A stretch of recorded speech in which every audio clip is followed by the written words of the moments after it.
সালাউদ্দিন ভাইয়ের বক্তব্য আজকে ভাইরাল হয়েছে। তিনি নিজে বলেছেন যে গণভোটের রায় যা আসবে প্রত্যেক সংসদ সদস্যকে সেটা পালন করতে হবে। অথচ আজকে তিনি নিজের সংসদ সদস্য হয়ে গণভোটের রায় তিনি পালন করতে চাচ্ছেন না। তিনি তার নিজের কথা উপরে অটল থাকতে পারছেন না। অথচ সংবিধানের দোহাই দিয়ে তিনি সংস্কারের কার্যক্রমগুলোকে স্থগিত করে দিতে চান। তিনি তার বক্তব্যের মধ্যে বলেছেন যে সংবিধানে সংশোধনী আসবে, তারপরে নাকি এই বিষয়গুলো নিয়ে আলোচনা হতে পারে। আমরা সবিনয়ে জানতে চাই, সংবিধানের 4 অনুচ্ছেদের মধ্যে বলা আছে মরহুম শেখ মুজিবুর রহমানের ছবি সরকারি অফিসগুলোতে টানানো থাকতে হবে।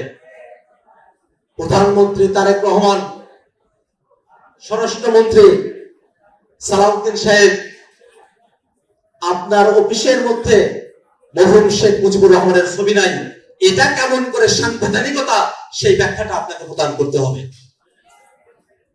এখনো পর্যন্ত বাংলাদেশের সংবিধানের মূলনীতিগুলোতে আল্লাহর উপর পূর্ণ এবং আস্থা এবং বিশ্বাস এখনো ফিরে আসে নাই ফরমালি, কিন্তু সংসদ ভবনের দরজায় দরজায় আল্লাহর উপর পূর্ণ এবং আস্থা এবং বিশ্বাস ফিরিয়ে নিয়ে আসা হয়েছে। এটা ফিরিয়ে এসেছে কারণটা জনগণ সেটা চায়, জনগণের অভিপ্রায়। কিন্তু এখনো কিন্তু ফরমাল যে প্রসিডিং সেটা সম্পূর্ণ হয় নাই। আল্লাহর উপর পূর্ণ আস্থা এবং বিশ্বাস সংবিধানে এখনো পর্যন্ত লিখিত রূপে নাই। না থাকার পরেও কোন সাংবিধানিক উপায়ে তারা সেটাকে সেখানে উল্লেখ করলেন, সেই সাংবিধানিকতার বিষয়টা আমরা তাদের কাছে জানতে চাই।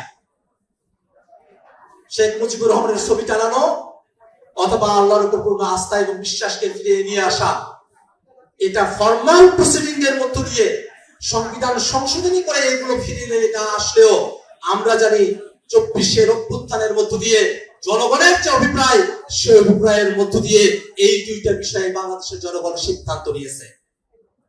আপনারা অর্ধেকটা মানবেন কেন?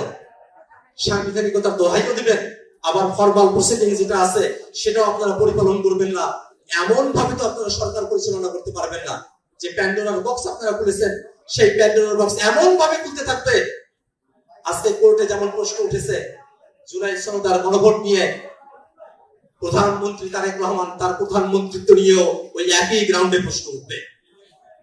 অতএব সংবিধানের তাৎপর্যটা দোহাই না, বরং সংবিধানের যতটুকু 24 অভ্যুত্থানের আকাঙ্ক্ষার সঙ্গে সঙ্গতিপূর্ণ ততটুকু বহাল রেখে গণভোটের রায়কে পরিপূর্ণভাবে বাস্তবায়ন করার মধ্য দিয়ে বর্তমানের যে সাংবিধানিক সংকট এবং জনগণের সঙ্গে যে প্রতারণার প্রকল্প, সেটাকে কেবল বন্ধ করা যেতে পারে। এই কারণে আমরা বিএনপির এমপি, বিশেষত প্রধানমন্ত্রী তারেক রহমান, তাকে বিনীতভাবে আহ্বান জানাবো। 30 দিনের সময়সীমার কথা বলা থাকলেও 30 দিনের মধ্যে না হলে যে এটা বিলুপ্ত হয়ে যাবে তেমন কোনো কথা সংবিধানেও বলা নাই, আদেশের মধ্যেও বলা নাই। অতএব আপনাদের দলের তরফ থেকে যারা উষ্মা প্রকাশ করছেন যে 30 দিনের সময়সীমা শেষ, সংবিধান সংস্কার পরিষদ শেষ, বিলুপ্ত হয়ে গেছে, এই ধারণাটা অমূলক। আপনারাও এই ধারণার মধ্যে পড়ে যায় না। প্রথম দিন ভুল করেছেন, 30 দিনের দিনও ভুল করেছেন, কিন্তু সময় এখনো রয়েছে। এই সংসদটা যেহেতু 5 বছর চলবে, আমরা চাই সংসদের মধ্যেই সংবিধান সংস্কার পরিষদের বিষয়ে একটা ফয়সালায় আপনারা আসবেন। আর যদি সংসদের ভিতরে আপনারা ফয়সালায় না আসেন, বাংলাদেশের জনগণ তারা রাজপথে কিভাবে আন্দোলন করতে হয়, রাজপথের মধ্য দিয়ে কিভাবে জনগণের দাবিকে বাস্তবায়ন করতে হয়, সেটা বাংলাদেশের জনগণ খুব ভালো করেই রপ্ত করেছে। এবং যে প্রজন্ম হাসিনার জুলুম শাহীকে বাংলাদেশ থেকে পরাস্ত করেছিল, তারা কিন্তু জীবনের ভয় করে না।